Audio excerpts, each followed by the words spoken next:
Some places feel lonely in a normal way. You know, quiet roads, a few lights in the distance, the wind rustling through the trees. But then there are places that feel lonely, as if they were meant to be. As if the world just thins out around them and sound can travel way too far. In the spring of 1922, one of those places sat in rural Bavaria, Germany, about 70 kilometers north of Munich. It was a farmstead called Hinterkaifeck. The Gruber family lived there isolated, just behind a small hamlet, bordered by woods. The household included Andreas Gruber, who was 63, and his wife Cecilia, 72. There was their widowed daughter, Victoria Gabriel, 35, and her two young children, 7-year-old Cecilia and 2-year-old Joseph. And finally, the newest member of the household, a maid named Maria Baumgartner, who was 44. Life on the farm was predictable. Animals needed feeding, chores had to be done. It was a routine that carved life into straight lines: milk the cows, chop firewood, make repairs, send the kids to school, go to church, eat supper. But in the weeks leading up to the murders, that predictability started to unravel. It began with noises that wouldn't stop. Months earlier, the family's previous maid had quit. She was convinced the property was haunted, telling people about strange noises coming from the attic. It's easy to dismiss stories like that, especially in small towns where superstition is almost a form of entertainment. But then, the odd details started to pile up. In March of 1922, Andreas Gruber reportedly found a newspaper from Munich on his property. It wasn't one he remembered buying, and none of his neighbors seemed to subscribe to it. Then came something that's much harder to ignore. Tracks in the fresh snow, leading from the forest directly toward the farm. The way people later described it is what makes the story stick.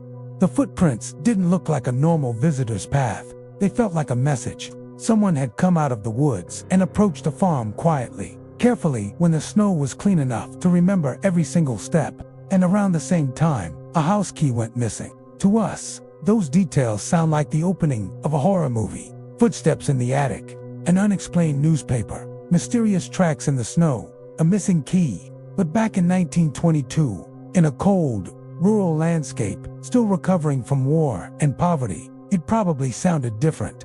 Maybe it was just anxious gossip, a prowler, a vagrant passing through, or a neighbor with a grudge. Andreas talked to people about what he'd seen, but he never involved the police. Maybe his pride kept him from asking for help. Maybe it was fear, or maybe he just felt that his farm was a fortress, remote, familiar, and his own. On the afternoon of Friday, March 31, 1922, Maria Baumgartner arrived for her very first day on the job. Her sister came with her, but left after a short stay. Imagine Maria standing at the threshold of that house, a new place, a new bed, new work to do. The farm buildings would have looked completely normal. The barn, the stable, the machine room, the practical, familiar shapes of rural life. If she felt any unease, she might have just chalked it up to first-day nerves. That night, sometime after the day's work was done and darkness had settled in, something drew members of the household out toward the barn. Investigators later pieced together a terrifying theory.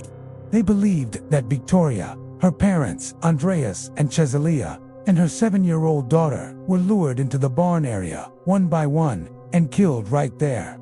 The weapon was a matica, heavy farm tool, part pickaxe, part adze. It's that one-by-one detail that chills people the most. It doesn't suggest chaos or a frenzied attack. It suggests control. It suggests a killer who could make the victims come closer, make them step into the barn doorway, and then silence them before the next person even realized what was happening. After the killings in the barn, the murderer moved into the living quarters of the house. There, they killed little 2-year-old Joseph in his bassinet and the new maid, Maria, in her bedroom. 6 people, all gone in a single night. But the most frightening part of the Hinterkaifeck story isn't just what happened that night, it's what came after. For 4 days, no one officially found the bodies. And during those 4 days, the farm did not look abandoned. The animals were still being cared for. The fireplace was being used. Food was being eaten from the kitchen. Official accounts state that the perpetrator remained at the farm for several days. They fed the cattle, used the family's supplies, and even cut meat and ate bread from the pantry. Try to picture that for a moment. A person moving through familiar rooms while the bodies of the family lie just steps away, lifting a lantern, stepping over thresholds, washing their hands, listening for any approaching footsteps outside, not fleeing in a panic, not grabbing valuables and running, just staying. That detail isn't supernatural. It's worse. It's human. From April 1st to April 4th, the silence around the farm grew suspicious. On April 1st, neighbors started to notice the family's absence.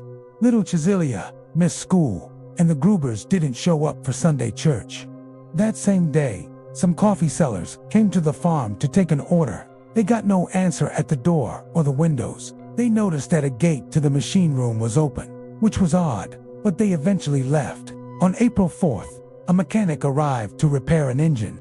He waited around, saw no one, and ended up doing his work alone for hours before leaving. Even that detail is eerie. A man working on a farm as if it's completely empty, while death is hidden only a few feet away. Later that same day, a neighbor named Lorenz Schlittenbauer sent his son and stepson over to check on the family. When they came back with nothing to report, he decided to go himself, along with two other neighbors. They entered the barn first, and there they found 4 bodies: Andreas, his wife, Chazelia, their daughter, Victoria, and the older child, Chazelia, covered and arranged in the barn area.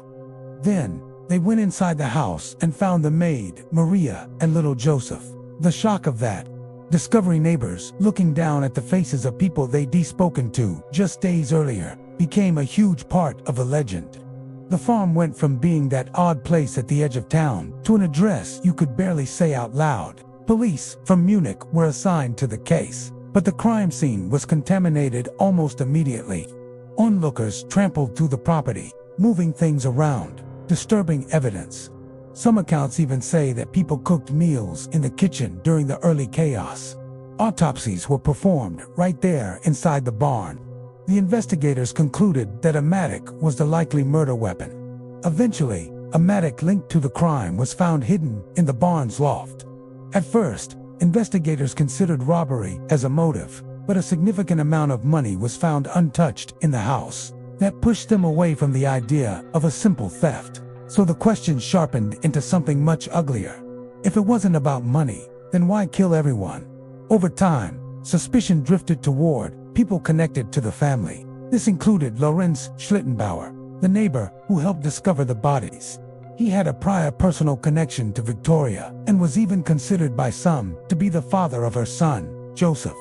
The police questioned him extensively, but no one was ever convicted, and to this day, the murders remain officially unsolved. Other theories came and went: vagrants, a revenge killing, someone familiar with the farm. But what endured was the chilling sense that the killer knew exactly how a farm worked, because whoever it was, they kept the place running long after the murders. The Hinterkaifeck murders don't need ghosts to haunt people.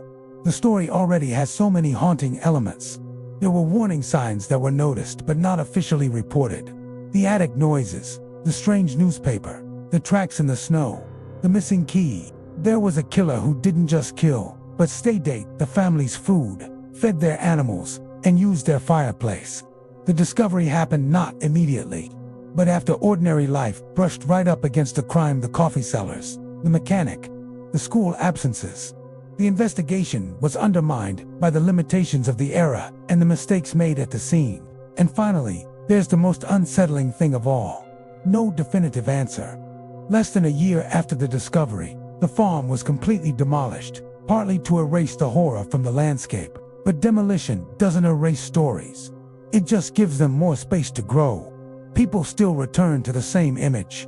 Those footprints in the untouched snow, leading out of the forest and toward the farm. Because it captures the feeling at the very center of this case. Something that came from the dark, walked confidently into a home where 6 people lived, and left behind a mystery that history still can't explain. Thanks for watching. If you found this story as unsettling as I did, make sure to like and subscribe for more deep dives into history's darkest mysteries.